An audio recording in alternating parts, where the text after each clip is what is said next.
Y llegamos con Golden Frieza. Como sabrán muchos de ustedes, él viene del personaje de Dragon Ball Z. También participa en Dragon Ball Super de esta categoría. Déjenme saber cómo les parece este personaje. A mí la verdad me encantó mucho, me gusta el dorado. Y estoy muy feliz de poderlo abrirlo el día de hoy. Así que continuamos con el unboxing. Vamos allá.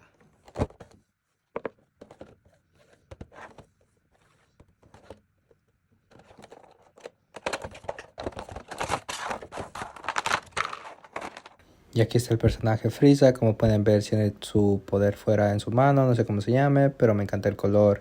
Tiene un arito de arriba que estaba muerto.